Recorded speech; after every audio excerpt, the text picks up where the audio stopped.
Tonight, a teenager, the alleged victim of unspeakable crimes of human trafficking and rape, after fatally stabbing her alleged rapist, will stay out of prison.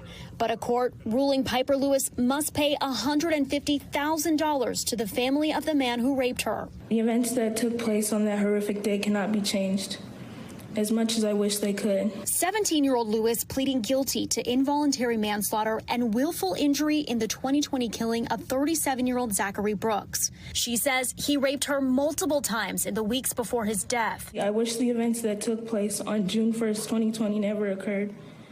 But to say there's only one victim to this story is absurd. Her charges punishable by up to 10 years each in prison, but the judge taking a different path at sentencing. Ms. Lewis, I will defer your judgment. Lewis given 5 years of probation, but she could be sent to prison if she violates any part of that.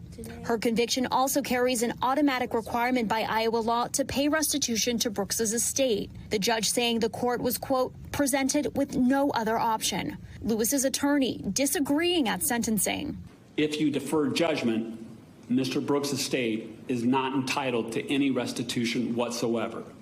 And frankly, his estate doesn't deserve it because of his own conduct. A GoFundMe started for Lewis has now exceeded that amount, saying the excess money will support her continued education. Lewis was just 15 when she stabbed Brooks more than 30 times in a Des Moines apartment. Officials say she was a runaway, seeking to escape an abusive foster home. Piper said in court that a man took her in before forcibly trafficking her to other men for sex.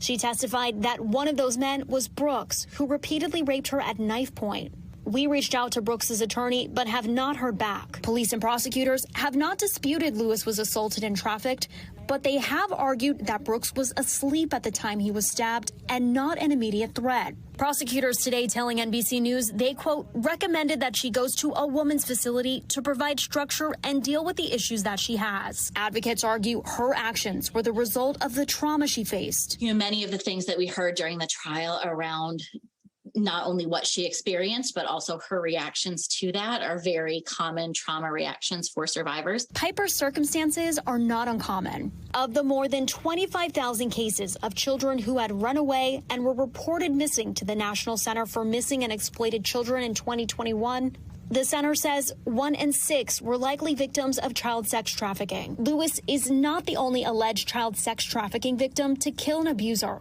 but she is one of the few to avoid prison time after such a crime. That does feel in some ways like a win, though, to be really real and really frank, the way that our criminal legal system works, 5 years probation in a controlled facility means that you don't have any wiggle room. That day, a combination of complicated actions took place, resulting in the death of a person as well as stolen innocence of a child.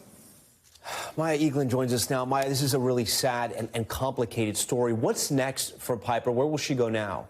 So Piper spent the last 2 years in a juvenile detention center. She completed her GED, and now prosecutors are recommending that she head to a women's facility. The judge even mentioning that that facility will help provide her the structure to successfully complete that probation period. You mentioned there was a GoFundMe page. How much has she been able to raise? So far, over $260,000 from over 6,000 donations. And someone who claims to be a former teacher of Piper created that page for her.